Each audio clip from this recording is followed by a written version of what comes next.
भगवते वासुदेवाय। ओम नमो भगवते वासुदेवाय। ओम नमो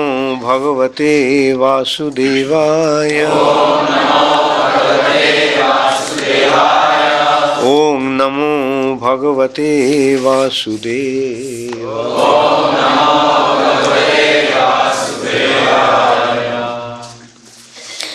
Srimad Bhagavatam, 4th Canto, Chapter 2, Dakṣa curses Lord Shiva, texts 23 and 24.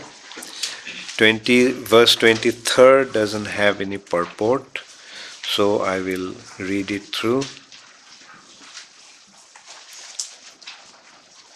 Buddhyā para-abhidhyāyinyā vismṛtātma-gatiḥ paśuḥ strī-kāmaḥ atitarāṁ dakṣo basta-mukho cirāt.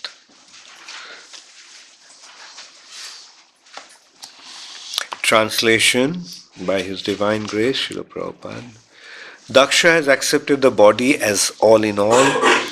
Therefore, since he has forgotten the viṣṇu-pāda or viṣṇu-gati and is attached to sex life only, within a short time he'll have the face of a goat.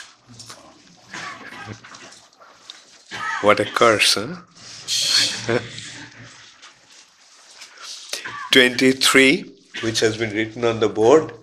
Vidyā-buddhir, avidyāyāṁ,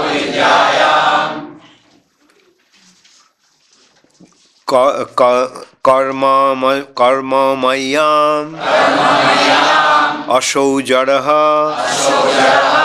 saṁsarantv. I'm sorry, it will be saṁsarantv. Iha ye cāmum anu sarvāvamaninam vidyā-buddhir avidyāyāṁ karma-mayyām asau saṁsarantiha je cāmum anu sarvāvamaninam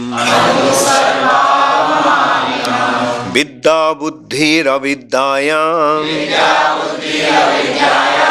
karma-mayyām asau saṁsarantiha je cāmum anu sarvāvamaninam vidyā-buddhir avidyāyāṁ karma-mayyām asau saṁsarantiha je cāmum anu sarvāvamaninam vidyā-buddhir avidyāyāṁ karma-mayyām asau saṁsaranto iha je cāmum anu sarvāvamaninam vidyā-buddhir avidyāyāṁ karma-mayyām asau saṁsaranto iha je cāmum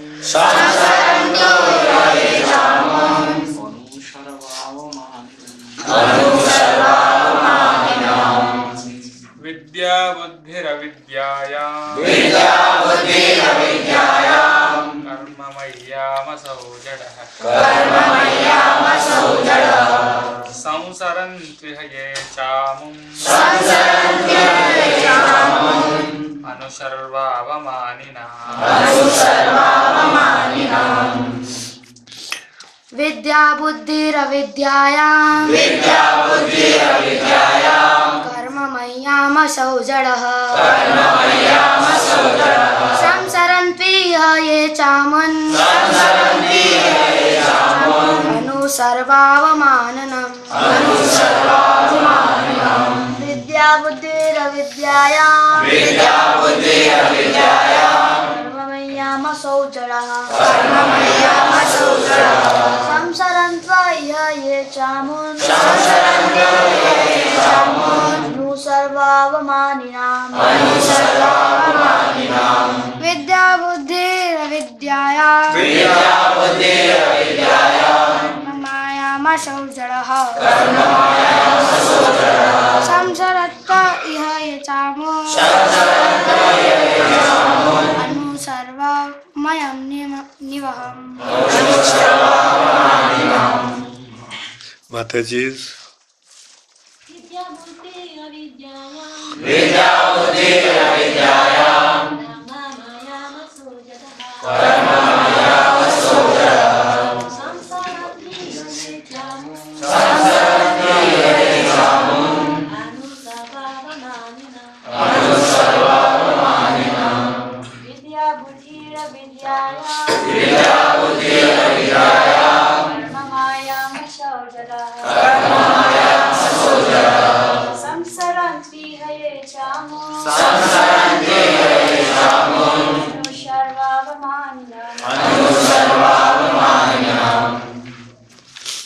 Vidyā-buddhir, materialistic education and intelligence.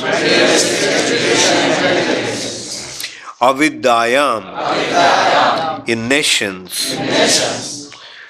Karma-mayyām, formed of fruitive activities. Asau, he, dakṣa. Jaḍaḥ, dull. saṁsarantv, let them take birth again and again. Iha, here in this world. Ye, who, cha, and cāmum, dakṣa. Anu, following. Sarva, Shiva. Avamaninam, insulting. Translation by His Divine Grace, Srila Prabhupada. Those who have become as dull as matter by cultivating materialistic education and intelligence are nascently involved in fruitive activities. Such men have purposely insulted Lord Shiva. May they continue in the cycle of repeated birth and death. Please repeat after me. Those who have become as dull as matter by cultivating materialistic education and intelligence are nascently involved in fruitive activities. Such men have purposely insulted Lord Shiva. May they continue in the cycle of repeated birth and death. The repeated birth and death is called samsara. Purport by Srila Prabhupada. The three curses mentioned above are sufficient to make one as dull as stone, void of spiritual knowledge and preoccupied with materialistic education, which is nations. After uttering these curses, Nandishwar then cursed the Brahmanas to continue in the cycle of birth and death because of their supporting Dakṣa in blaspheming Lord Shiva. So, Lord Shiva was insulted by Dakṣa. Dakṣa cursed Lord Shiva in various ways. Therefore, Nandishwar, Lord Shiva's loyal devotee, loyal follower, and he also is the carrier of Lord Shiva. Nandi. So Nandi is now cursing Dakṣa. And in the purport, Prabhupada said that these three curses, what are those three curses? The first curse was that, pretentiously religious householder life, in which one is attracted to material happiness and thus also attracted to the superficial explanation of the Vedas, robs one of all intelligence and attaches one to fruitive activities as all in all. So this is one curse, or this is one materialistic, obvious materialistic attitude. Pious, they are following the Vedic injunctions, but what is their goal?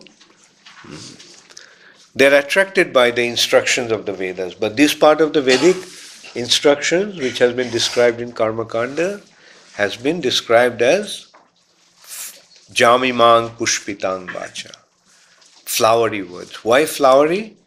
Because it tells about materialistic enjoyment. Do this and you will get that, and so forth. Perform this sacrifice, you will become the king of this planet. Perform that sacrifice, you will become the king of heavenly planet.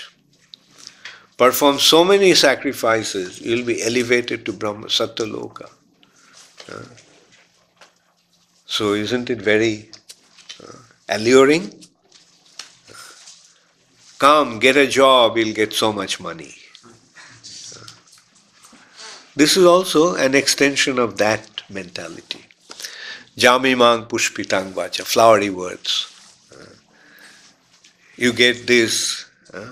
In the newspapers, there is an appointment column, right? CEO, needed a CEO. These are the qualifications. Before that, the allurements from the universities. Join Harvard University, you will get these benefits. Join Princeton, you'll get these benefits. And join IIT, you'll get these benefits. That is, at the end of your studies, you'll get a good job. These are the allurements.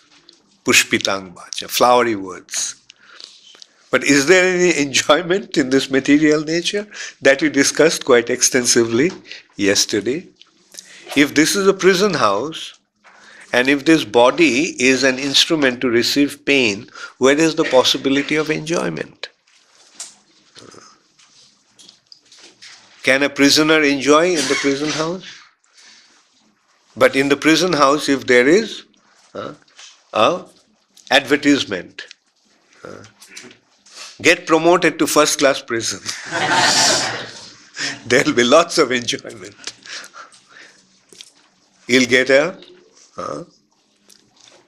Dunlop-pillow mattress on your bed. You'll get a soft pillow. You'll get an easy chair. And for breakfast, you'll get toast and jam. And on Sundays, you'll get a slice of cheese.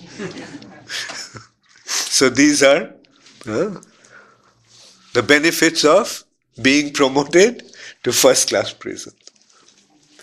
In the prison house, so what's the point in getting to first class prison? What is the intelligent thing to do?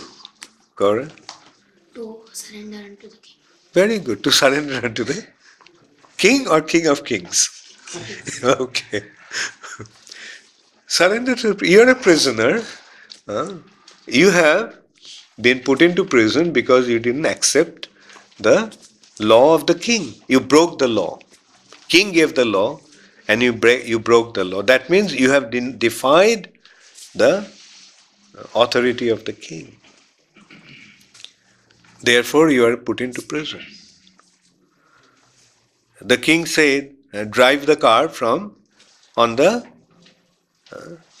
left side of the road. And you say, no, I'll drive on the right side. then what is actually happening? Law is given by the king. To break the law means to defy the authority of the king. The king said, when the red light shows, the car should stop. You say, why should I stop at red light? I'll drive through red light. Then the police comes and catches you and puts you in the prison. Right? The king says that never covet others' properties. Don't greed upon ma gridha kasya siddhanam. Whatever is allotted to you, you be happy with that. And never greed upon others. Never covet others' property. Now you think, oh, why should he have so much money? And you try to take that money from him. That is breaking the law. It is his money. But you are taking the money, you are stealing. The result is, you end up in the prison. So in this way, in the prison house of material nature, we all are subjected to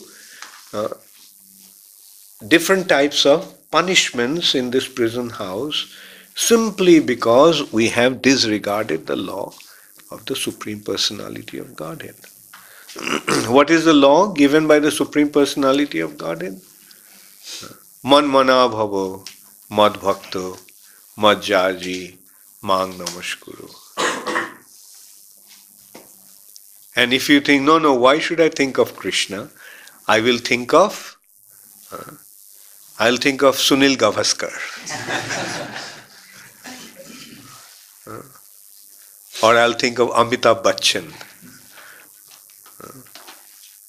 Or I'll think of some other beautiful faces.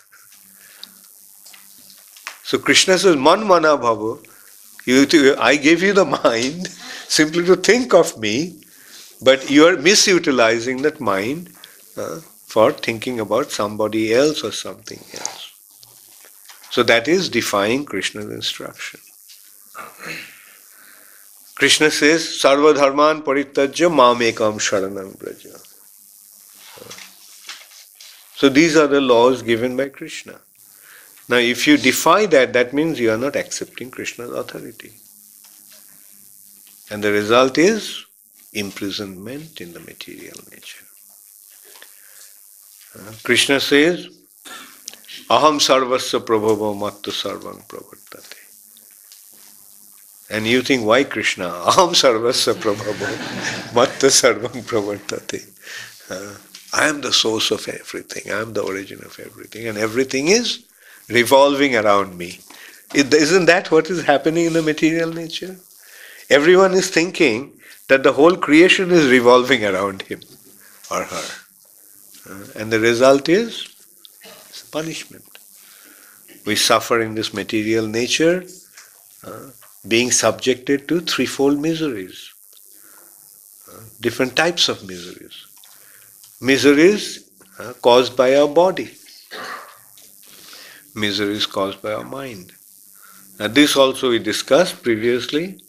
Misery is caused by this body. The body is actually meant to receive pain. Take any part of your body and see how many ways you can inflict pain on this body, on that part.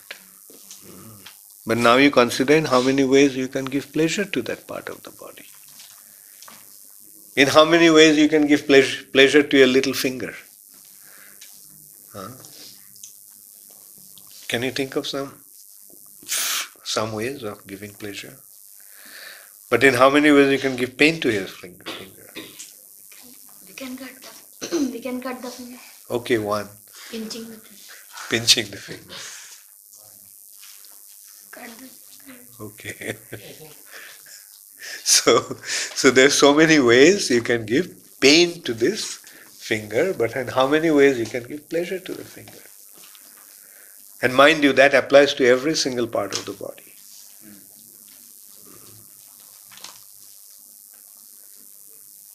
So this is the situation. This body is an instrument to receive pain.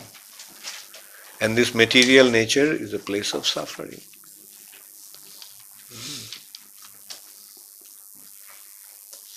Then the second curse was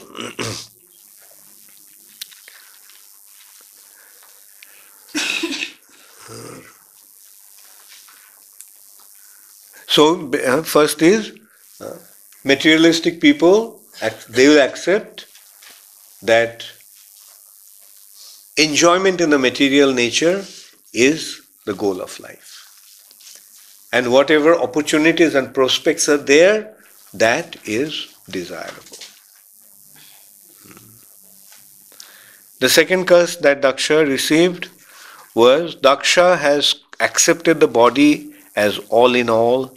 Therefore, since he has forgotten the viṣṇu-pāda or viṣṇu-gati and is attached to sex life only, within a short time he will have the face of a goat.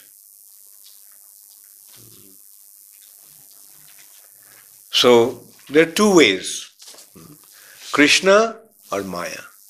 There is no na anna pantha ayanaya vidyate. There is no other way. There is only two other ways. Either you go for Krishna or you go for Maya. If you go for Krishna, then there is no room for Maya. But if you go for Maya, then there is no possibility of becoming Krishna conscious. This also has been pointed very nicely, that our consciousness is like one ray of light. On how many points a ray of light can fall? Say it loudly. One. Can the ray of light fall in 2 points? No. So that's what our consciousness is like. It can, if it is projected onto Maya, it will be in Maya. But if it can be projected onto Krishna, then it will be in Krishna. So is there any third way? No, either Krishna or Maya. Alright? And when our consciousness is with Krishna, then we are in our constitutional position. We are in our swarup. You know what is the meaning of the constitutional position? Constitutional position means what you actually are. Who are you? Krishna Nityadas. Very good. So Krishna Nityadas is our actual identity. We are eternal servant of Krishna. Now what should the servant do? Serve the master. So if one is a servant, then what should he do? He should serve the master. If he stops to serve the master, then what happens? Then is he a servant? Then what happens when he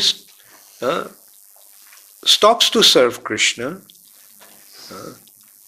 Then he falls into Maya. Maya means illusion. Illusion means, what is the meaning of illusion? Being in imaginary things, not being in reality. Okay, very good. Illusion means not being in reality. Illusion means thinking something that it is actually not. So illusion means I am the Lord and Master. Actually who I am, who we all are. We all are servants of Krishna. And illusion means to think that we are something other than servant of Krishna. That's why the instruction is sarvapadhi binirmuktam. Upadhi means designation. What is our real designation? Krishna Nityadas is our real designation. To think that you are something other than Krishna Nityadas is illusion. And what to speak of thinking that you are the Lord and Master. And that's what happens in the material nature. Living entity thinks that he is the Lord and Master. He is the supreme enjoyer. Isn't everyone in the material nature trying to enjoy? Thinking that everything belongs to him, or at least something that belongs to him is for his enjoyment. But the reality is, does anything belong to us? No. Ishavashyam idam sarvam. Everything belongs to Krishna. Everything belongs to Krishna. So, if everything belongs to Krishna, then who is the real enjoyer? Krishna is the real enjoyer. And what is our situation? To provide for Krishna's enjoyment. So, when we forget that we are the servants of Krishna, and we begin to think that we are the Lord and Master of everything around us, then what happens? We become illusioned. Illusion means no real understanding. No real understanding means no brain. Right? And no brain means a goat. So that's what his curse was. If that is your mentality, then look at your head. That's not the head of a human being. That is the head of a goat. And he said that soon it will happen. That means although you're looking like Dakṣa, but soon you won't look like yourself anymore. You'll get an appropriate head. You get the point? To think that you are the enjoyer is no brains. And no brain means goat. And what is our real identity? We are the servants of Krishna. And then what happens? When you think that you are a servant of Krishna, then you get the head of a cowherd boy or a cowherd girl. That is our constitutional position, that is our actual identity. And the third curse was, those who have become as dull as matter by cultivating materialistic education and intelligence are nascently involved in fruitive activities. Such men have purposely insulted Lord Shiva. May they continue in the cycle of repeated birth and death. So that's why in the purport Prabhupada says these curses, 3 curses, are good enough to completely finish one. When you are trying to enjoy in the material nature, then what happens? You keep on coming back to this material nature, life after life. Cycle of birth and death. Now, well, that is what a materialistic person feels like. But a devotee, what is a devotee's situation? Devotee also doesn't mind coming back again and again. Why? Because the devotee knows, even if he comes, what he will do?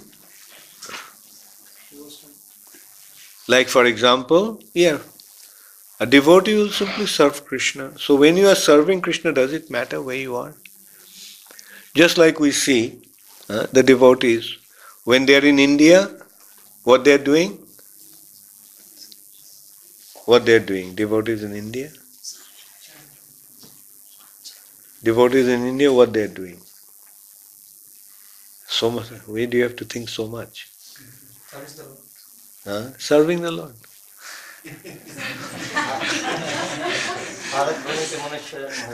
When the devotees are in America, what they are doing?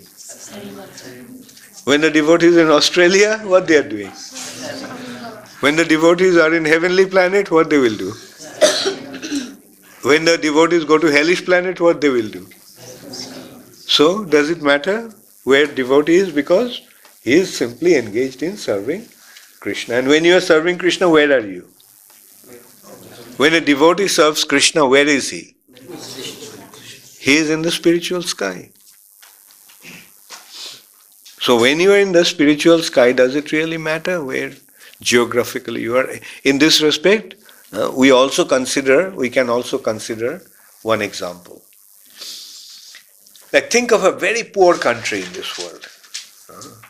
Which country is very poor? Huh? Which country? Okay, Bhutan or Bangladesh. And now, does Bangladesh have an US consulate? US embassy? In Dhaka there is a US embassy. So when the US ambassador is sent to Bangladesh, when the US government sends an ambassador to Bangladesh, does he become a poor person? Why not? Because although he is in Bangladesh, but he is not a citizen of Bangladesh. He is a man of America. Incidentally, Bangladesh is not such a poor country.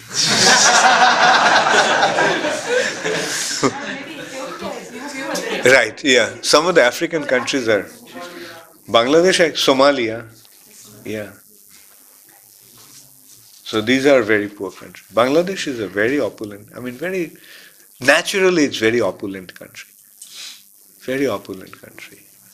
There is a lot of fruits, vegetables. They may not have so many foreign cars. Still then that also they have a lot of foreign cars. More than India. And atmosphere is very beautiful. Sometimes when I go to Bangladesh, you can come with me. And preaching is wonderful. Sometimes we get 20,000 people to attend a program.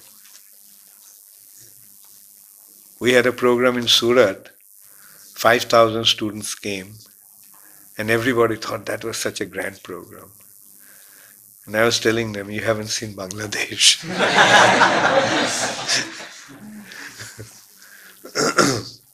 Anyway, the point is, whether in India or Pakistan or Bangladesh or Bhutan or Somalia or Ethiopia, when an US ambassador goes there, he doesn't become poor. Rather, US government gives him all the facilities. US government sets up his residence, sets up his office. So similarly, when one is serving Krishna, wherever he may be, he is Krishna's man. Therefore, he is not affected by the surrounding condition.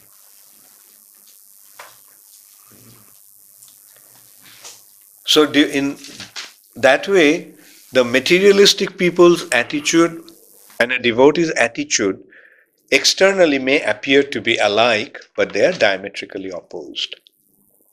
Like, just as sunrise and sunset. Sunrise and sunset. Don't they look exactly alike? When the sun is setting or when the sun is rising. They look exactly alike, but they are completely opposite. Therefore, a materialistic person and a devotee of the Lord may appear to be alike, but they are diametrically opposed.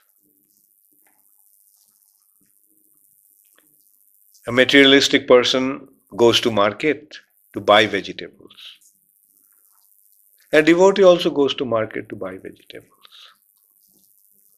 A materialistic person, he makes very nice arrangement to cook. The devotees also make very nice arrangement to cook. But what is the difference? A devotee is doing it for Krishna, and a materialistic person is doing it for himself. And in the middle, there is one group of people who says, neti, neti. No, I don't want this, I don't want this. They're the false renunciates. What can you renounce? There is no need to reject anything, but we have to recognize who it actually belongs to. In that respect, Prabhupada gives an example. There are three types of people. One person sees the bag of gold in the middle of the street. He picks up the bag and walks away. He is a thief. There is another person who sees the bag of gold lying on the street and he says, oh, it doesn't belong to me, I won't touch it. Walks away. And another person, he sees the bag of gold lying on the street, he picks it up, opens the bag, finds out who the gold belongs to and gives it back to him. Out of these three types of people, who is the best? Now see, both picked up the bag.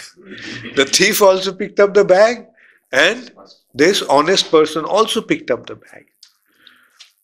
But their attitude was different. The thief thought, I will use it for myself, and the honest person thought, I'll give it back to the owner of this gold.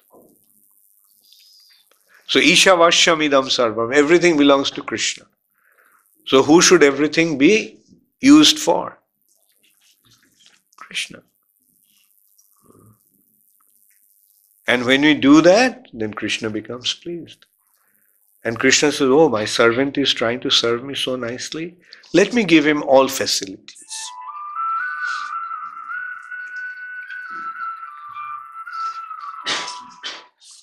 When is the next feast?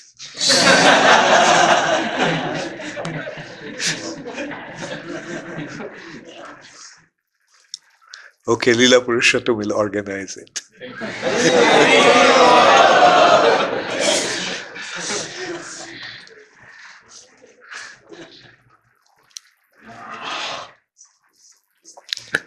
So from this we learn how to utilize our facilities, how to lead our life. Does anybody want to become a thief? Does anybody want to become a so-called honest person? Then who do you want to become? Who is going to find out whom does the gold belong to and give it back to him? Right? That means who does everything belong to? So who are you going to give everything to? And that way, who are you going to become? Servants of Krishna. Thank you very much. All glories to Srila Prabhupada. Does anybody have any question? Yes, Jamuna Priya. Oh yeah. Thank you.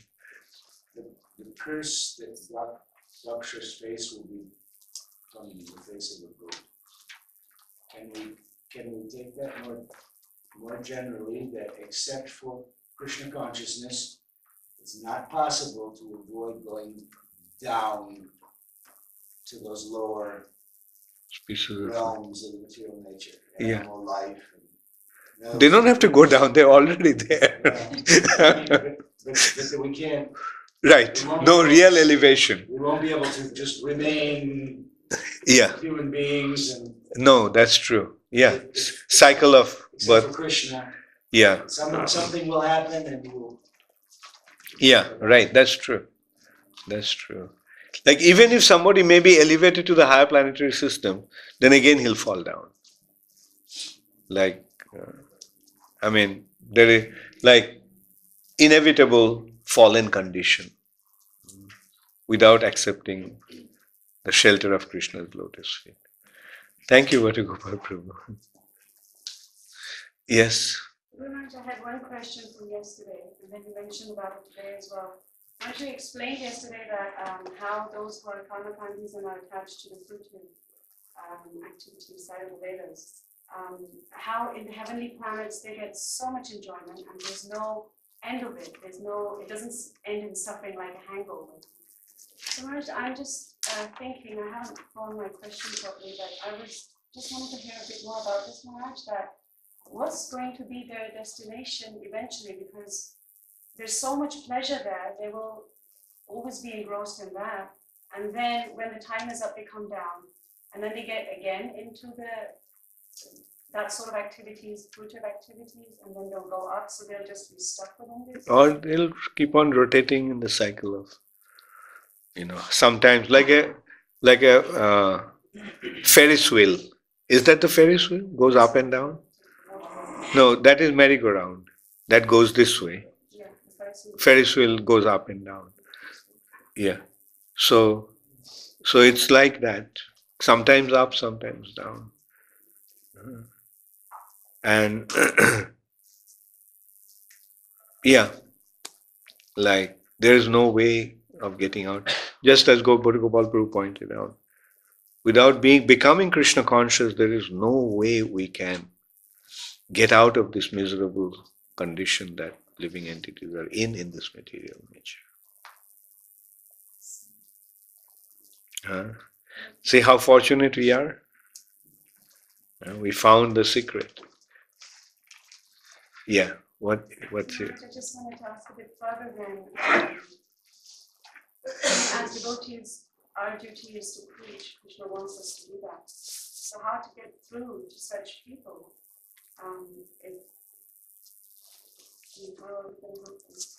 You can take the horse to the water, but you can't make it drink. You can give them Krishna consciousness, but ultimately it's up to them to accept or not. On our part, we try our best to give. We try our best. That we have to do. But eventually, it's up to them to decide whether they would accept it. I mean, what to speak of them, who don't accept. There have been so many individuals, those who, in spite of coming to Krishna consciousness, in spite of joining ISKCON, have drifted away. Can you imagine how unfortunate they are? And some even became inimical towards ISKCON.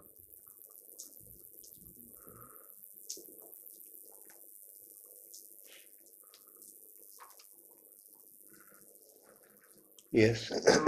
Nandishwara's curse to Dakṣa, from one point of view, it appears very appropriate for the kind of attitude that Dakṣa has.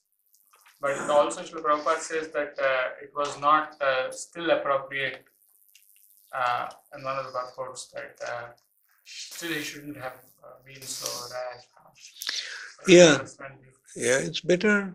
Devotees are meant to be peaceful internally.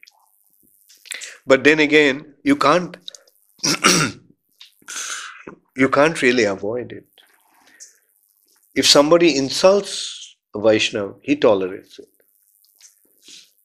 But when some other Vaishnava is insulted, he cannot tolerate that. And that's why Nandishwara is reacting, and that's why Nandishwara's action is justified. His master has been insulted. How can he remain quiet? Yes. I heard that Sri Prabhupada once said, like, if you just follow for regular principles and will chant 16 rounds, then I will take you back to Godhead. But there, my question is, like, what kind of chanting is expected? Like, is it even in the offensive chanting, one will be visible, or like, what is the meaning of exactly following those four regular principles and chanting? Yeah, offenseless chanting, pure chanting is desirable. But even if you can't chant pure rounds, chant 16 rounds. Okay? And Prabhupada will be merciful to you. And I have one more question, like, as you mentioned, like, Vaishnava is expected to exhibit the principles of tolerance. But sometimes we see that when we tolerate too much, then at the same time we are allowing other devotees to suppress us, and that way we are sometimes it is difficult to understand like how to apply the principles of tolerance.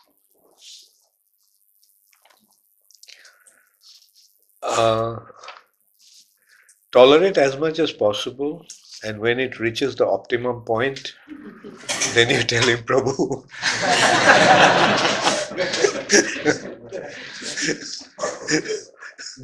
ab bas karo.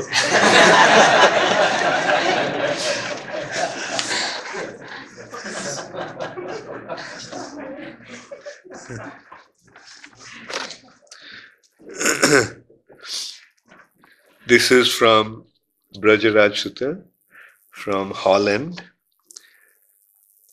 The verse mentions dull as matter. How are we to understand matter when discussing in the scientific field where apparently everything is alive, in the sense that activity is always occurring on the microscopic or atomic level? Thank you, Brajaraj Sutta. I'm sorry, Brajaraj Sutta is from actually America. I'm sorry, I mistook Brajaraj Sutta, you to be Brajendra Sutta. Yeah, I just didn't see the name right. Brajaraj Sutta is from America. So I'll read the question again. The verse mentions dull as matter. How are we to understand matter when discussing in the scientific field where apparently everything is alive, in the sense that activity is always occurring on the microscopic or atomic level? Yeah, that in the material nature, even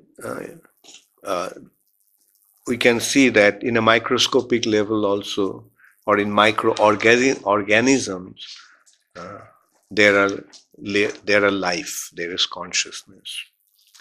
But here we have to understand that it is because of the presence of the soul. So becoming dull as matter means that individual, that soul, will not have consciousness, will become devoid of consciousness, just as matter doesn't have consciousness.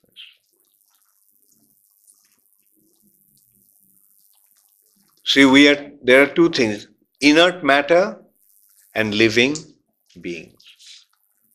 Some matter is inert. Matter by nature is inert. Matter doesn't have consciousness. But whenever we see consciousness, no matter how feeble, we have to understand that there is a presence of the soul. It's because of the soul that the matter has become conscious. That is, the soul has assumed the body of a matter. And that body, because of the presence of the soul, has become conscious. Otherwise, matter is devoid of life. Matter is devoid of consciousness. Matter is inert. We can consider the Lord glances towards the material nature. Then only the material nature becomes active, alive, manifest. Otherwise, matter is unmanifest. Matter by itself doesn't have any comprehension, doesn't have any perception. So, through the glance of the Lord, the living entities are projected into the material nature. And the material nature becomes alive. So, when he says become a living entity, actually here what the curse is, dakṣa will become dull as matter. That means he won't have any consciousness. He'll become like a tree, like the curse that Nalakuber and Manigriv got from Narad Muni. Become dull as a tree. No more consciousness. Standing naked, no consciousness. Just as they became dull by drinking, becoming intoxicated, they became so dull that they didn't have any sense of modesty, they didn't have any sense of decency. They were standing in front of an exalted personality like Narad Muni, stark naked, and no shame. So that is the meaning of dull as matter, no consciousness. Brajendra Sutta, Brajaraj Sutta, does it answer your question?